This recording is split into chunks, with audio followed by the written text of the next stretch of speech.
Welcome to the Speak with People podcast. My name is Jason Raitz. I'll be your host, and this podcast exists to help you improve your communication skills. Whether you communicate one-on-one, to a team, from a stage, or from behind a screen, we know that when we improve our communication skills as leaders, it exponentially changes everything. It improves our relationships, it improves our leadership skills, and it improves our business skills. So let's get ready to dive into this next episode.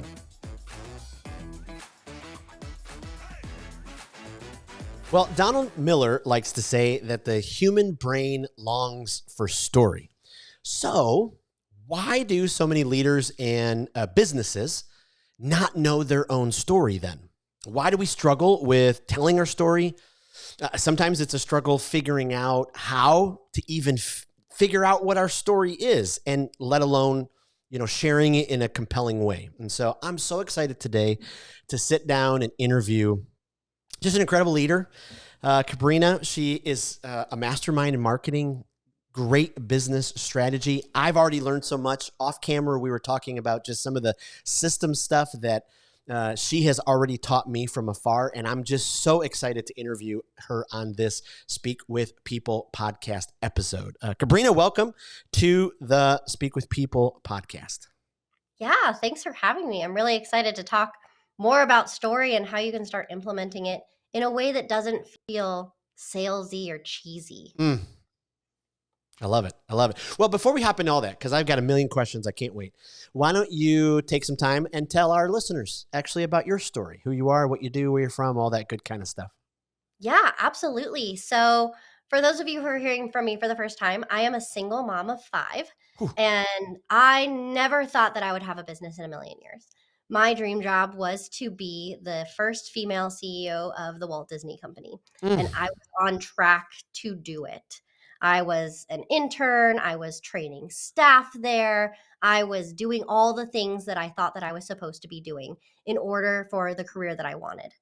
And then this crazy thing happened of going to college, meeting somebody, and then moving back to where I was from, Colorado, to get married and thinking, oh my goodness, this is going to be fine. We'll move back to California. It'll be great. I had a job lined up where I was going to be auditing all the attractions all over the world at every Disneyland. And I was like, okay, I'm set. I figured it out. And then 7 months after I got married, I found out I was pregnant and was like, birth control doesn't work. This was not part of the plan. I never wanted children. And all of a sudden I found myself trying to go, okay, I'm pregnant. I know that I'm going to have a baby now, and this is not part of any plan that I've ever had on any vision board. And so I had to start changing the life that I had, and was working at Radio Disney at the time in Denver, teaching the cast members the dances, going out and hanging out with kids, doing all these things. So it was actually a really good prep for being a mom. And finally had my daughter, and they laid her on my chest, and I was like, oh my goodness, where have you been my whole life? I will do anything it takes to protect you. And everything changed. Found out very quickly that childcare is very expensive, and started looking for anything to be at home, because when you're young and have children, you're poor. There's no nice way to say it. Yep. And so back then, 9 years ago, there was only really 2 options. There was MLMs, which I knew I didn't want to do, or there was medical coding, which I also knew I didn't want to do. And so I started looking for anything and everything else, and started finding tech companies. And I was like, oh, well, this is fun. I was never good at math, and I don't really like the computer that much. And started applying out of desperation. One of these companies, called ConvertKit, hired me on and was like, okay, we want you to do our customer success. I was like, great. Okay, fabulous. So I start doing this and start realizing that I have to actually know how to code for a lot of these things, because this was back in the day before a lot of drag and drop was in the world. And so I spent 8 hours every single day learning how to code, doing the things, answering questions that I was not ready to answer, because I wanted to be good at this, because this was the way I was making money for my family. And I learned a lot. But the biggest thing that I learned is that I had a huge skill set that I didn't even realize that I was not utilizing in the way that it should be, which was my marketing, communications, and leadership background. And I started having these clients come to me and say, do you do consulting? Do you add more to this? Can you give me a little bit more? Because I would solve their problem and then say, well, have you considered doing X, Y, and Z? Have you considered changing your copy in this way to convert a little bit better, just looking at your numbers? And so I took on a couple of their clients for free and just kind of was like, what does this look like? What could consulting be like? Because I had done corporate training consulting for Disney and was really good at it and very much enjoyed it. So as that happened, I started to branch out and started finding my own clients, and stuck with email marketing for a long time as my sole thing that I do, and started building out tech stacks and what does this look like to actually create the smallest tech stack that's the cheapest, but also the most powerful in your business. And so that's what I was known for in the space for a really long time. But I started to realize that everybody was following this bro marketer. Okay, shove it down their throat Mm. until they finally say yes and just keep saying it, keep saying it, keep saying it. And I was like, this doesn't work. I don't like this. It doesn't feel good. But what if I just told stories around things?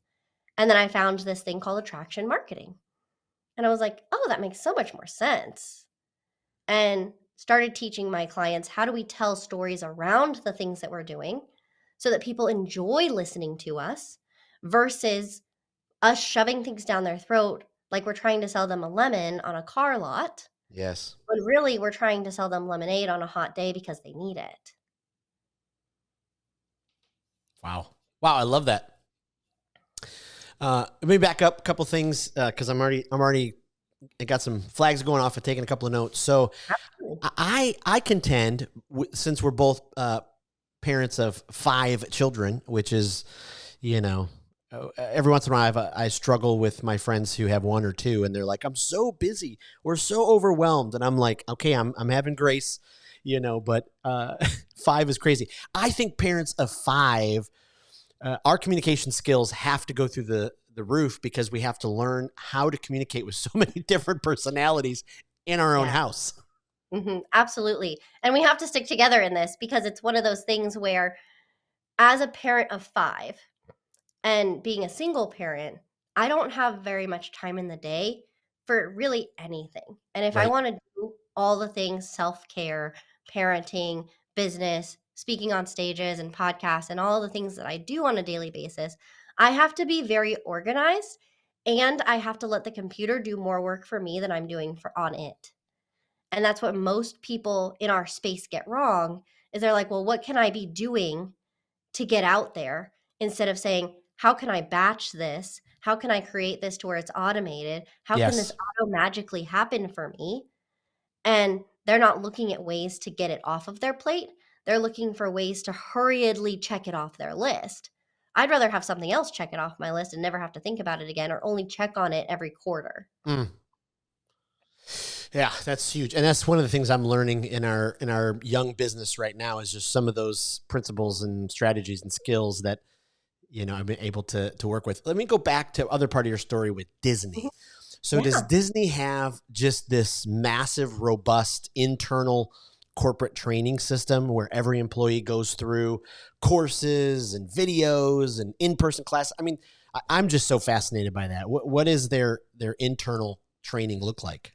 Yeah. So when Disney first started, they had this amazing thing called traditions. It used to be 2 or 3 days. Now it's only a day. However, what traditions does is it utilizes the culture that's happening in order for you to basically come in and drink the Kool-Aid, so to speak. Right. They want you to be a part of the culture. They want you to be a part of the community. Like, you should be going through these courses. And I remember I was sitting at a table one time and they had a one-off video series that they did, and they had a couple speakers come in for like 2 or 3 hours. And I'm sitting at this table and they're talking about what Walt wanted and how he wanted it to look. And you start to really feel like you know Walt Disney as if he was alive today. Yes. And you sit there and, like, I have tears in my eyes. There's other people who are crying because we feel so a part of it, because they've created a culture that makes you want to be a part of it. Yes. Yes. And so that's one of the things that I really appreciated about Disney, was that they knew how to train in a way that made you want more. So it's just like when you go into the parks and you're like, oh, do you notice that this thing was so well thought out? They think through things so well that the guests don't have to. And that's the key that I've learned in business is I want to think through things so well on my back end that my people don't have to think about it. They don't have to ask the question. If there's a question, I should be answering it in a way that question never gets asked again. Yes. And not because it's not getting answered, but because it's getting answered in a way that logically makes sense to people where they just nod and they enjoy themselves. They have a good time. Because if you can do that with the ebbs and flows, I was just having a conversation with a client this morning about this, is the more that I can get people to like me on the marketing side, because marketing is know, like, and trust. It has nothing to do with sales. Mm. Once people take that first action with you, then we've started a sales conversation. Once they book that call, once they get into a webinar with you, once they do one of those things, then sales starts. People like to mush sales and marketing together in a way that is not helpful for how you think about it. Because if my goal is to just be out there and be like, I'm going to let the right people find me. I'm going to tell the stories that I want to tell. I'm not going to worry if the algorithm has X, Y, and Z. I'm not going to worry about this, this, and this, because the right people will be attracted to me.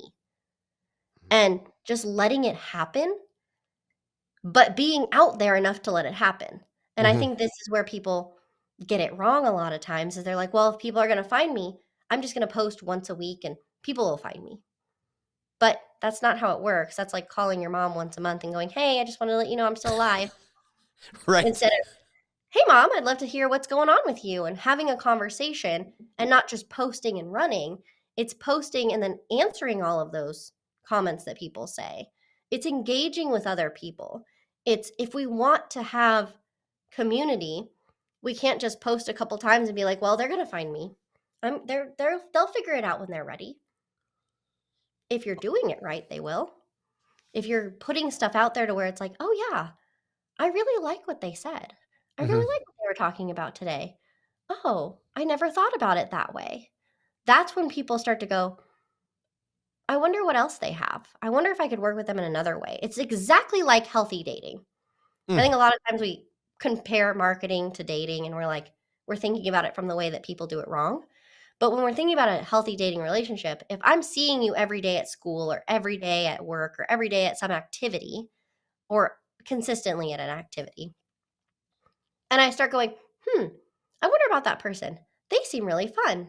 I should reach out to them. Them having that realization that they should reach out to you or that they should engage with you is the marketing is working for them to get to the sales piece. It's so good.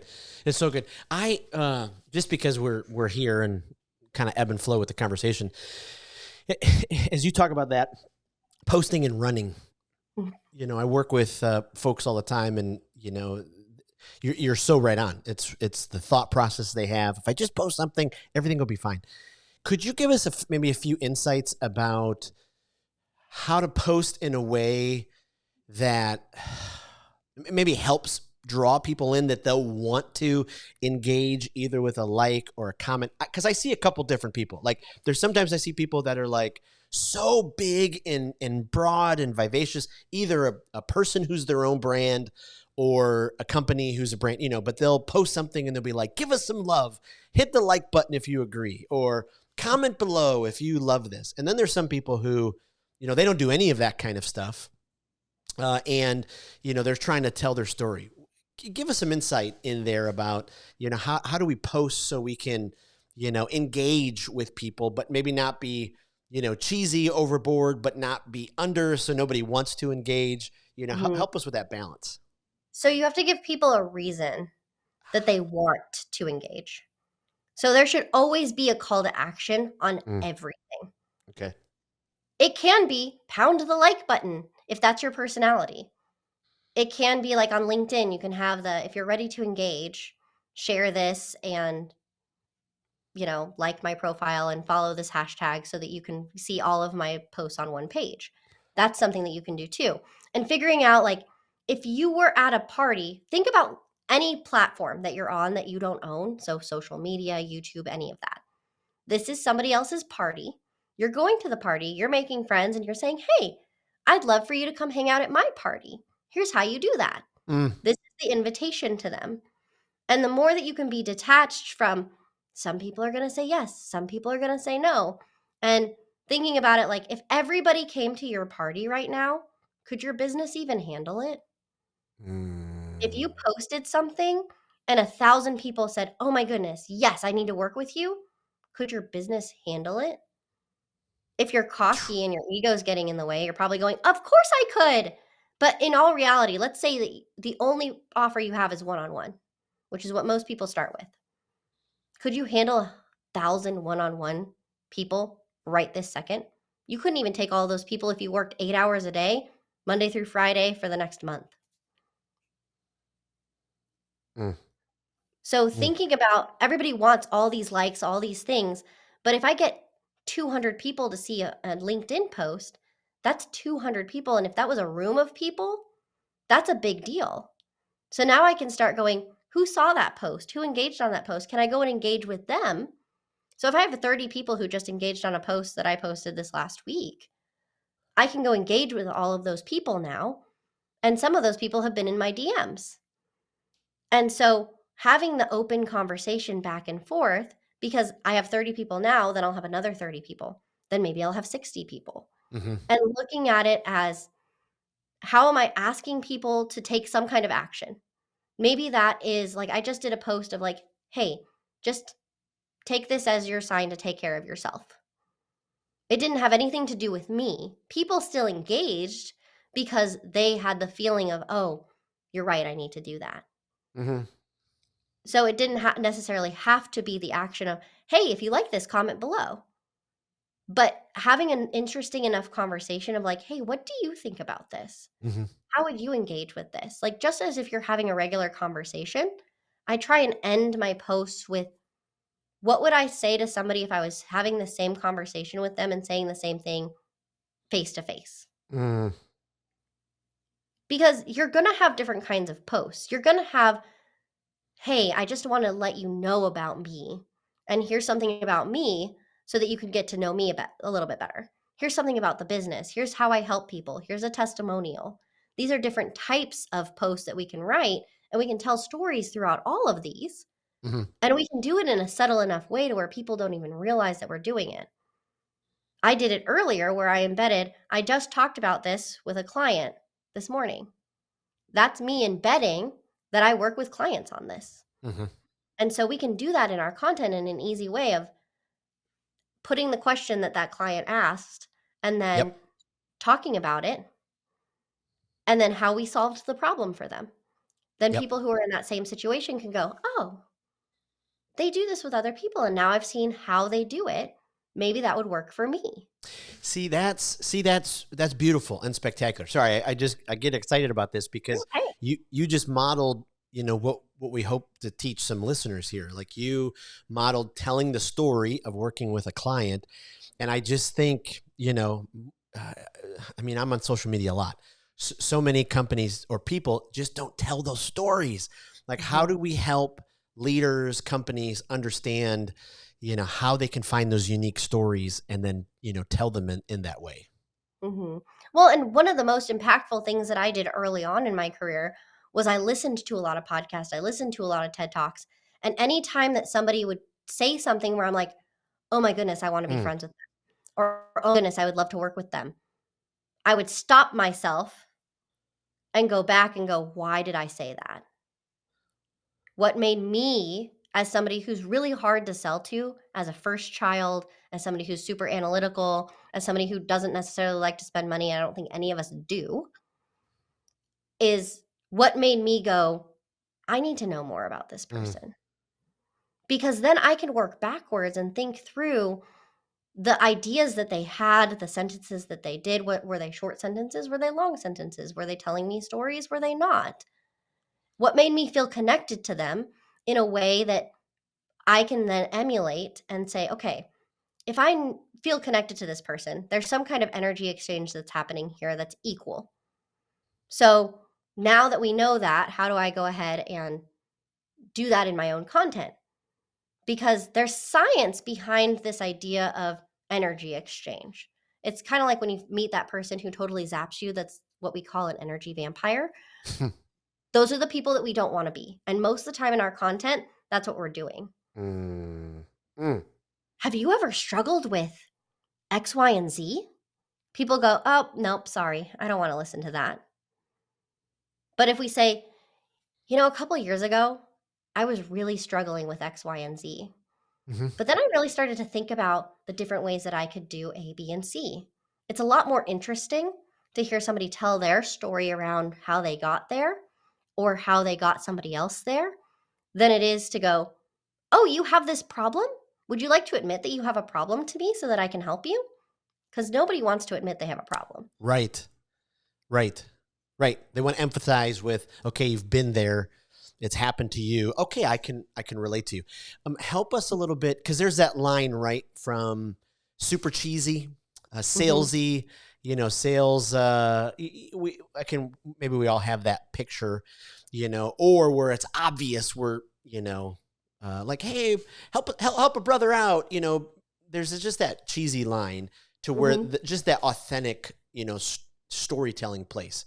Help us make sure we don't cross that line. Any thoughts about how we can kind of stay away from that inauthentic part of sharing?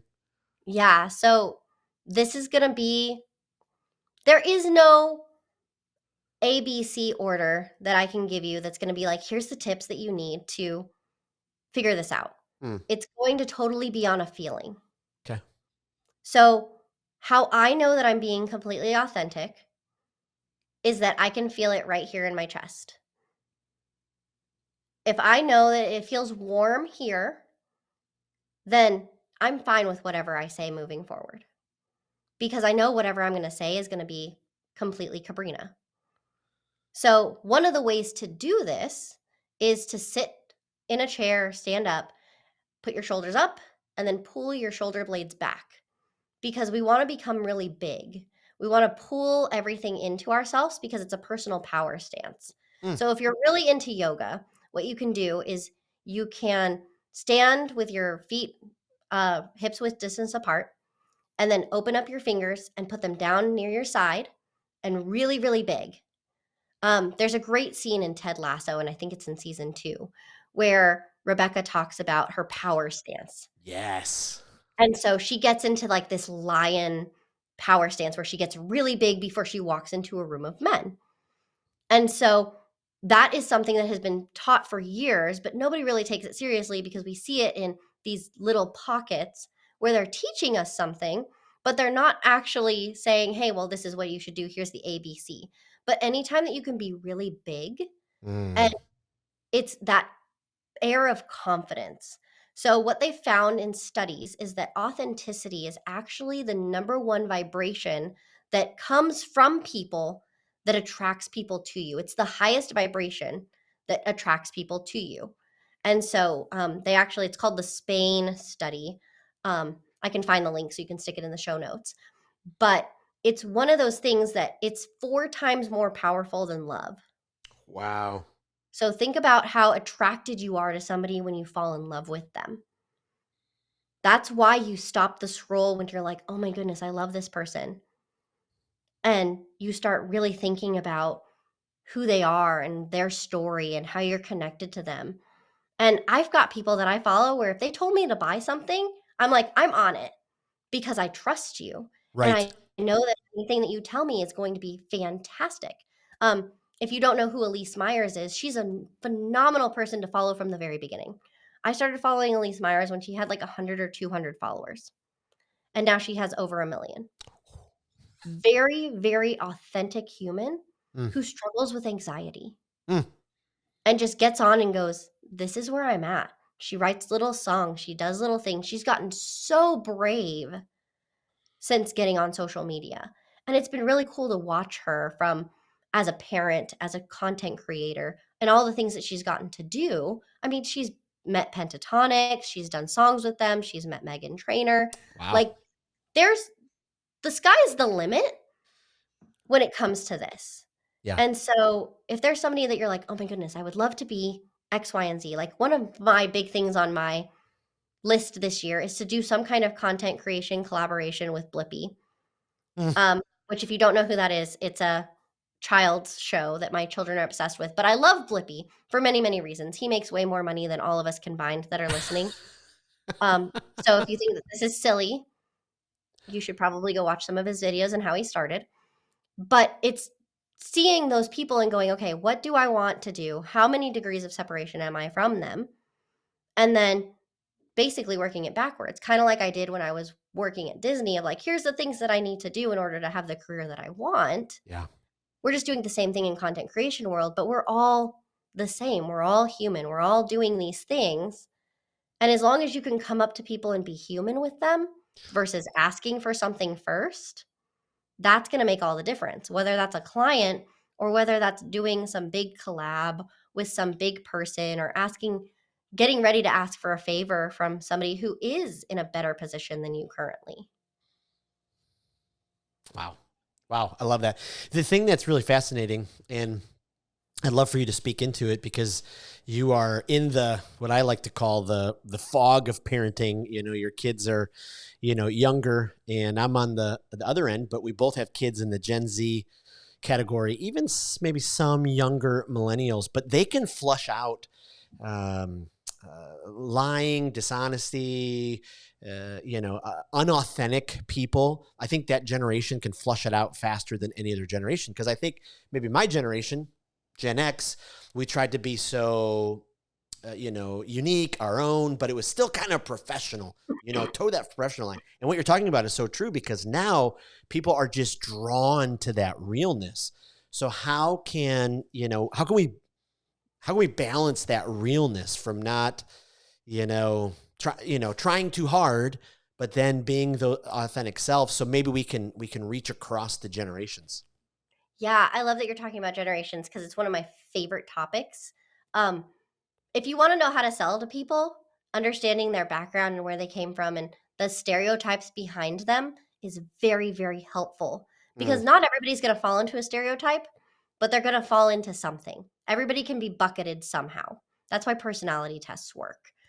And so, what I learned with my leadership background is that people of this generation, millennials, Gen Z, Gen A, because video is so close now, it's like being in the room with somebody. So I can see how people are talking. I can see how they're doing things. It's not like with Enron where you have these people who seem like they're the bee's knees, they're giving money to all these people, and then all of a sudden one day everything falls apart and you're like, "Well, what happened?" It's mhm. because there wasn't very much transparency. And so one of the things that millennials really started was we want you to be transparent with us. We want to know what's happening. And that came from a lot of different perspectives. That came from growing up being told that as a millennial, you'll never amount to anything. All you're here for is the blue ribbon. Everybody gets a ribbon, everybody wins. Right. And so we were like, okay, cool. So let's see what really happens.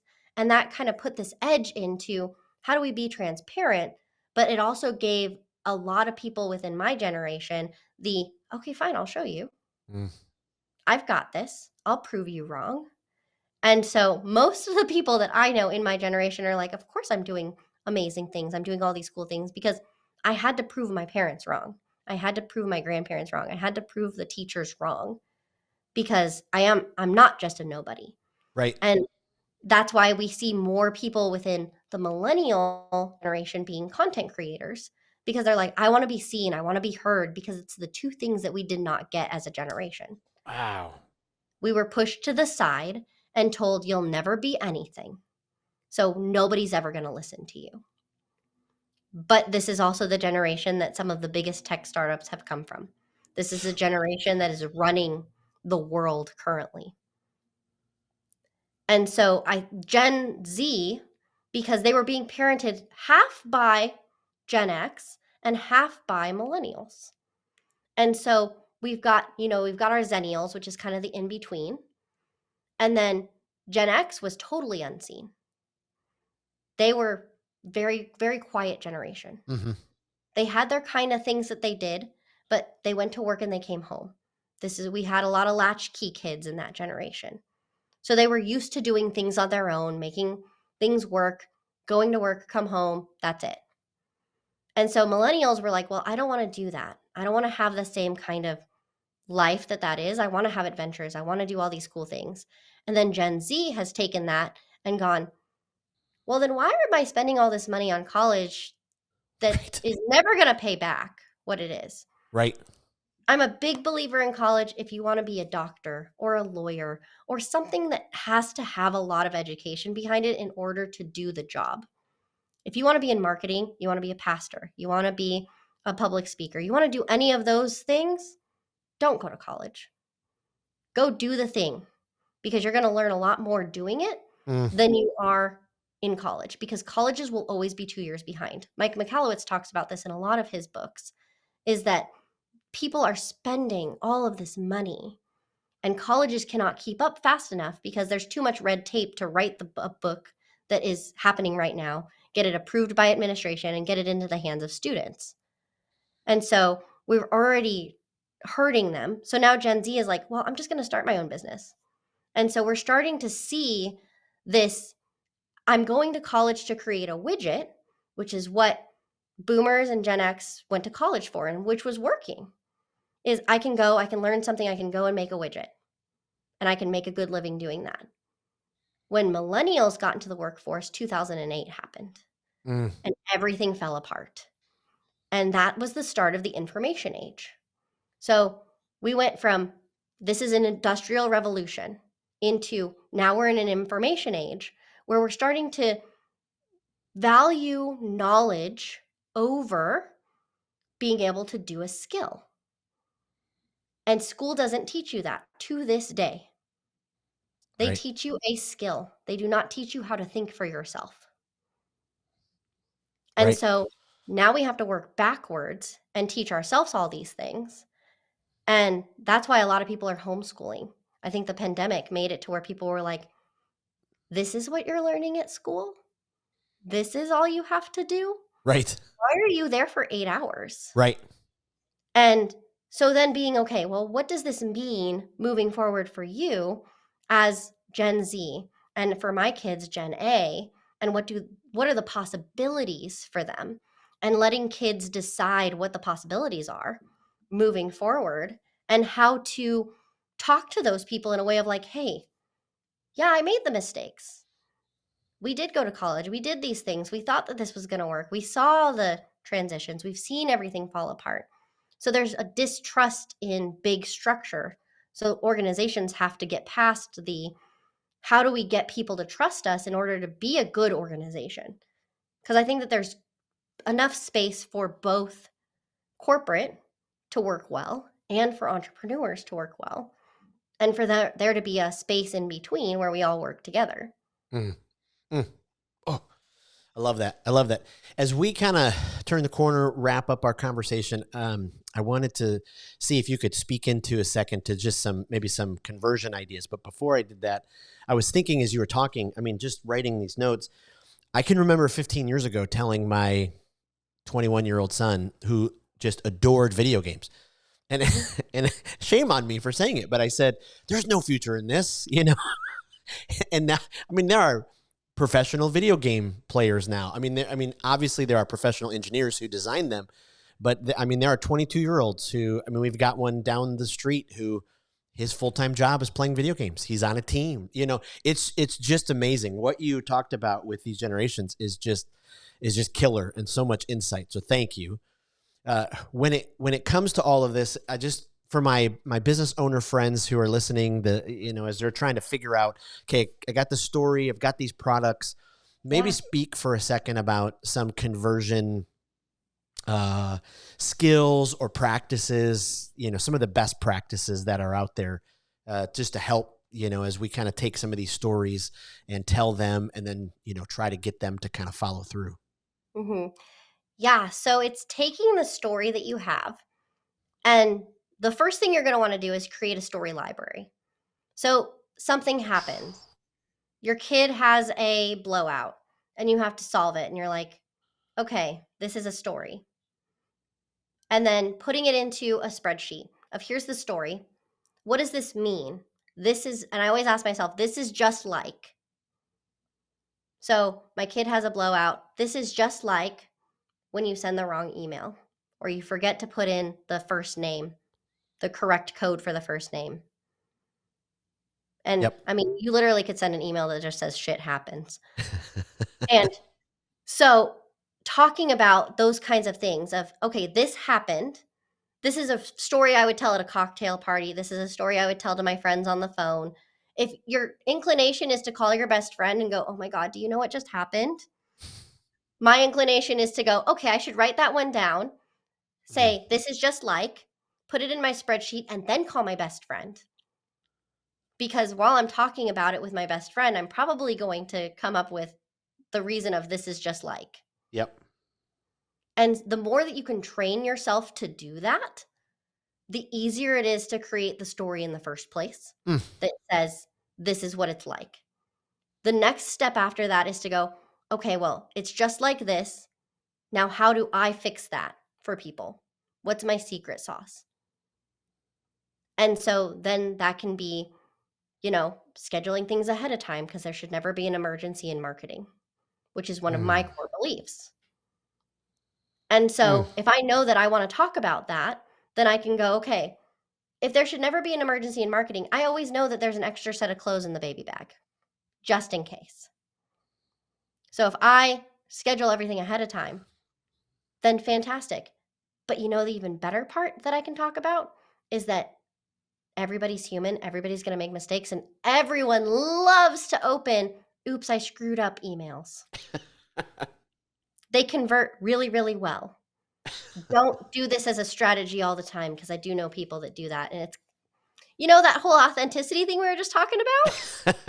If I get on your list again and I get the same oops email, Right. I'm going to wonder two things. One, you're an idiot.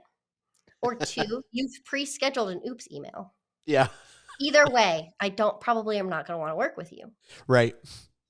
And so thinking about those kinds of things of like, if I found this out about somebody else, what I'm doing, would I want to work with them? If the answer is no, you shouldn't do it. Mm. It's as simple as that. Like, business is not as hard as we make it out to be.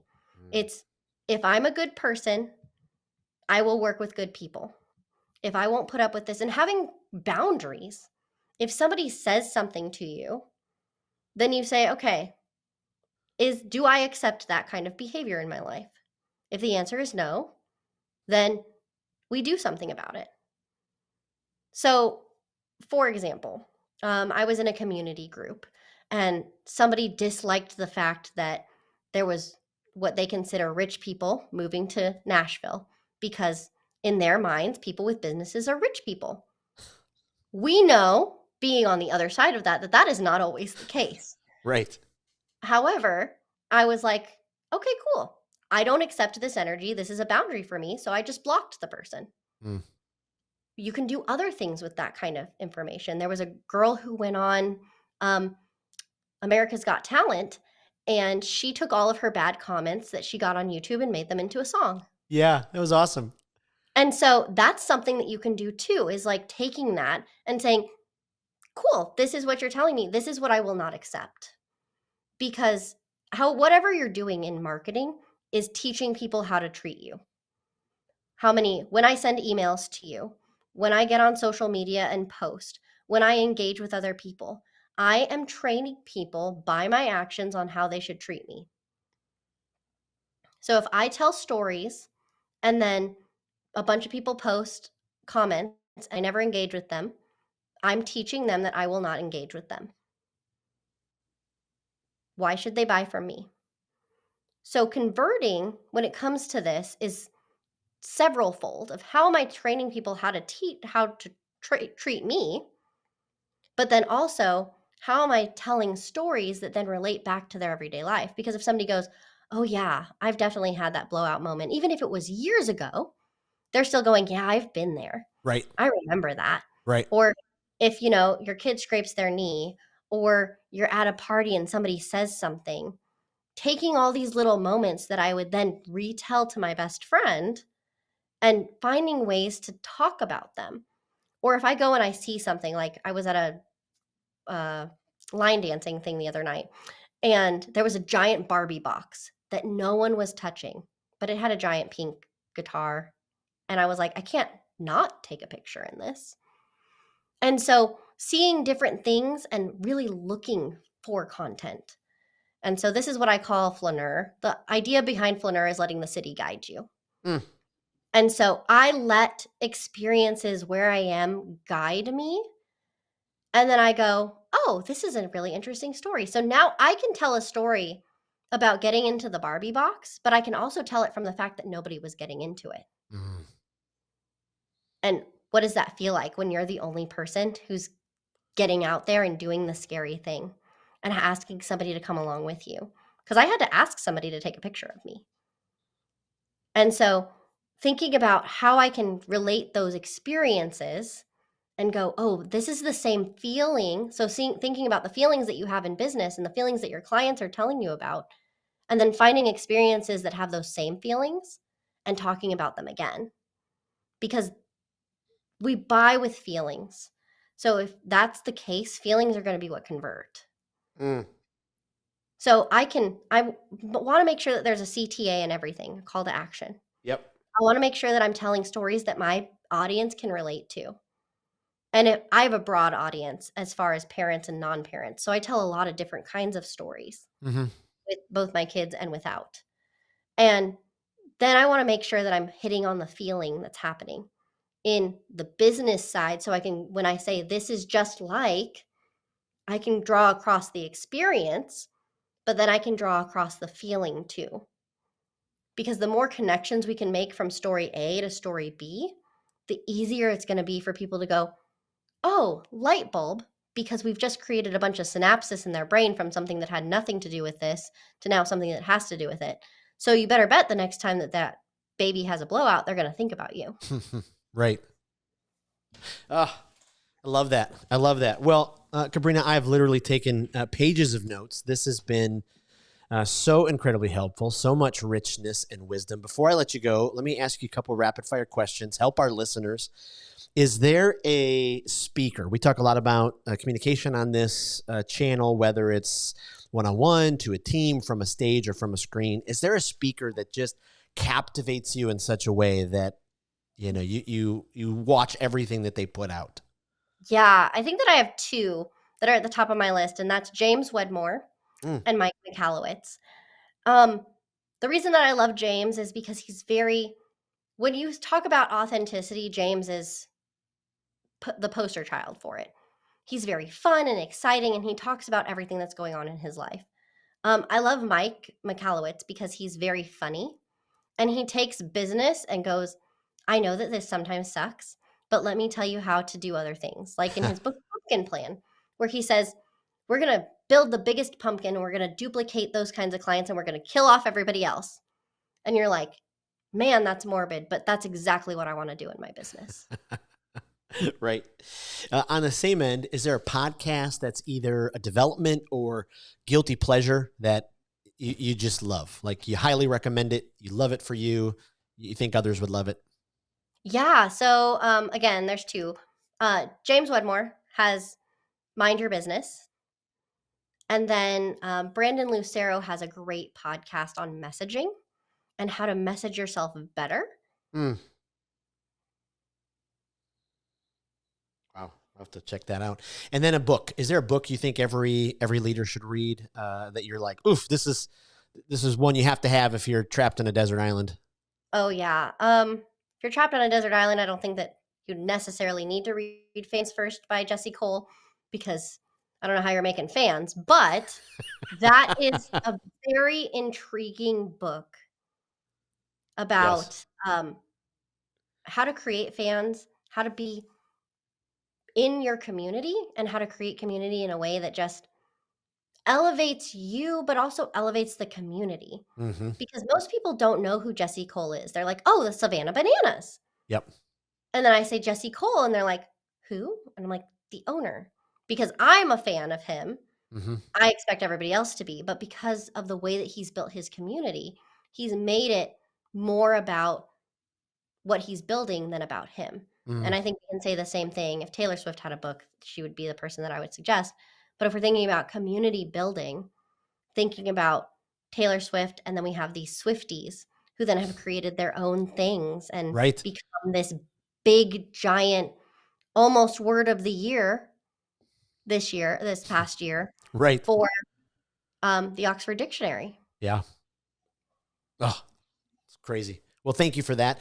Before I let you go, where can we find you? Where can we send our listeners? We'll put it in the show notes. We'll put it in our Facebook group, but where can we send our folks to find out more about you? Yeah, absolutely. So you can find out more about me on micdropmessage.com. I actually have a free mini course that you can download. It'll take you less than an hour to complete, and it'll help you start getting the messaging for what you're wanting to put out into the world together. And then if you want to engage with me, LinkedIn is the best place to find me, and you can find me just Kabrina Ashley over on LinkedIn. Awesome. Well, thank you again so much. Really appreciate your time and just your insight. This is absolutely fantastic, and I cannot wait to hear from our listeners how this impacted them. So appreciate it. Yeah, absolutely. Thank you so much for having me. Well, thank you for joining us on another episode of the Speak with People podcast. We hope that you were encouraged. We hope that you were inspired and challenged to improve your communication skills. I want to thank you again for being a part of the Speak with People podcast community. Make sure you don't miss out on being a part of the Speak with People Facebook community group. Just head to Facebook, type in Speak with People, scroll down and join our community, because every single day we're encouraging each other, we're helping each other to improve our communication skills. Thanks again, and we'll see you in the next episode.